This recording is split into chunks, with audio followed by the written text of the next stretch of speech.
Hey everybody, the topic of this video is training multi-dog tricks without the use of physical or psychological intimidation. Now, a lot of you might know that in the past, circuses used lots of different methods that weren't so nice to train some very amazing multi-dog tricks as well as other animal acts.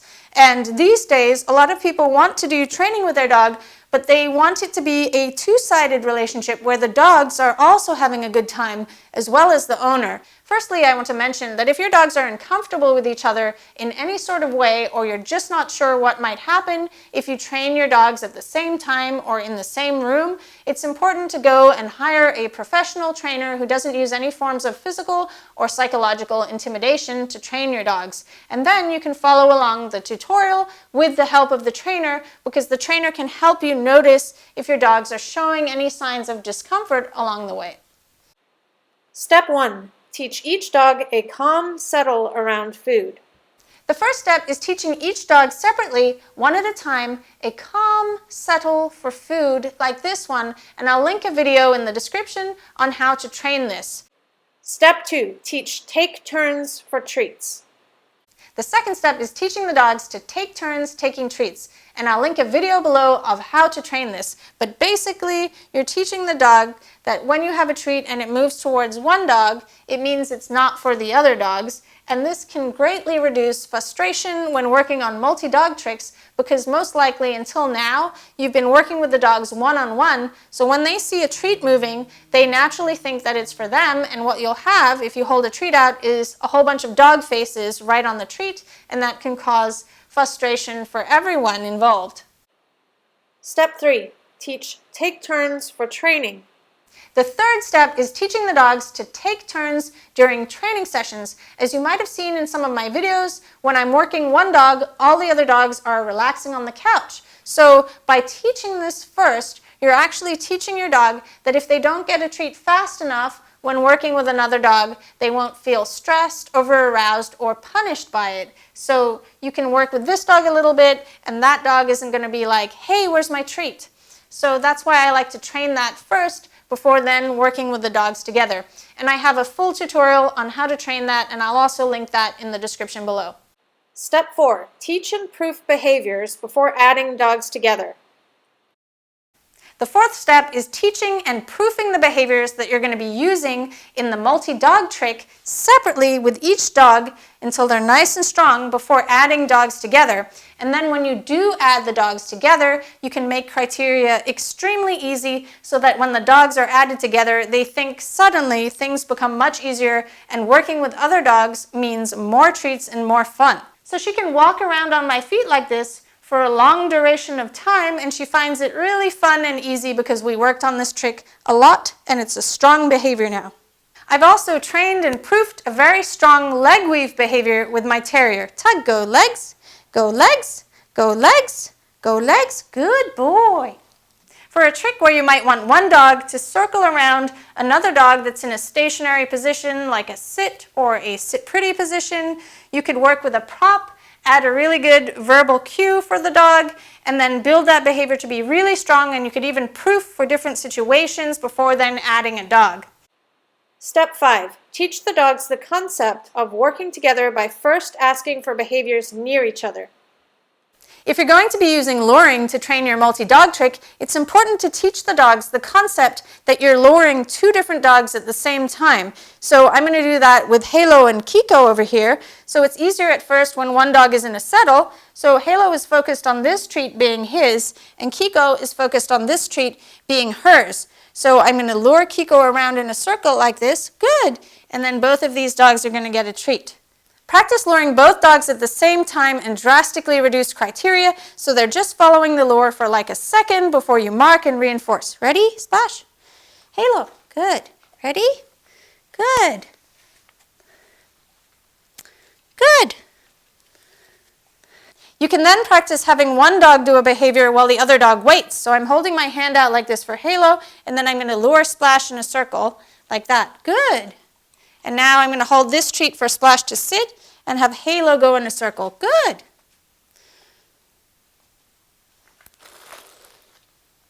Ready? Good. Splash, sit. Good. And you can turn those into hand signals. So I have no treats, and I can have this hand cueing Splash to sit, and this hand cueing Halo to move. Sit. Splash, twirl. Good. Sit. Ready? Good. Sit. Down. Stand. Sit. Splash, twirl. And sit. Halo, twirl. And sit. Most dogs are accustomed to working directly in front of the trainer, so you can utilize a target like a mat or a platform to teach your dogs to stay the appropriate distance away from each other when working in a group. A lot of dogs find it punishing or stressful when another dog moves in close proximity to them while they're training. So here you can see I'm conditioning a positive emotional response in Halo to the movement of the other dog while he's working for food. So I'm getting Splash to move in front of him and marking the moment Splash moves and giving both dogs a treat. It might seem like I'm being overly careful when training my dogs, but the end result is dogs that are happy to work with each other. Ready? Tug, go legs, tug, go legs, tug, go legs. Good. Good job. Go circle. Good. Go around. Good. Good. Ready? Go circle. Good. Go around. Good. Splash, sit pretty. Halo, go circle. Halo, go around. Good. Get it. Good job. Step 6. Drastically reduce criteria when working with multiple dogs and pay attention to the dog's body language to see if the dog is showing any signs of stress or discomfort, and adjust your training plan accordingly. If you're not a professional trainer who studied canine body language and stress signals, you should not work with your dogs in too close proximity or work on tricks where the dogs touch each other, because what can happen is things can look great to an untrained eye, but what's happening is over time the dogs are starting to have an aversion to doing the trick, and at some point, because you're not helping them out, they might have to tell the other dog off for touching them, or they just don't feel comfortable touching the dog that's giving them these warning signs to go away. So what I suggest is hiring a trainer to help you with training the tricks and assessing if the dogs are okay doing the tricks together. Tug, go round. So as you can see, for Tug, this behavior is really easy for him, and he can do it multiple times. So when I add another dog into the picture, I'm just going to have him go around one time or even a tiny bit of a circle around the other dog before I mark and reinforce, and then he'll start to see that when working with another dog, things become extremely reinforcing and fun. So now when I add the dogs together, I'm going to use an extremely high rate of reinforcement, and I might revert back to blatant luring. Tug, get it. Good. Tug, get it. Good. Tug, get it. Good. Good. So I'll hold the treat here for Wish and hold the treat down here for Tug so that he learns to weave through her legs. Tug, go legs. Good. Tug, go legs. Good. Tug, go legs. Good. Tug, go legs. Tug, go legs. Tug, go legs. Here are some signs of stress or feeling conflicted. All dogs are different and they will exhibit different signs.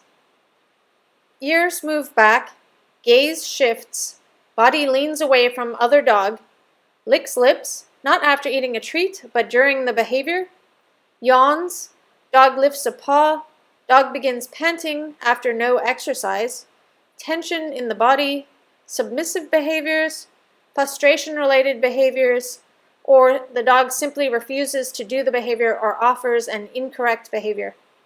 Don't panic if you see your dog lick his lips, because dogs do lick their lips when they're eating treats. So if you notice it happens after a treat, don't worry. Also, when working on a new multi-dog trick, a dog might offer a glance away or lick his lips to be polite to the other dog, so it's not the end of the world. It just means you need to go back and make both dogs feel comfortable with that exercise. To review, here are the steps in order. Step 1. Teach each dog a calm settle around food. Step 2. Teach take turns for treats. Step 3.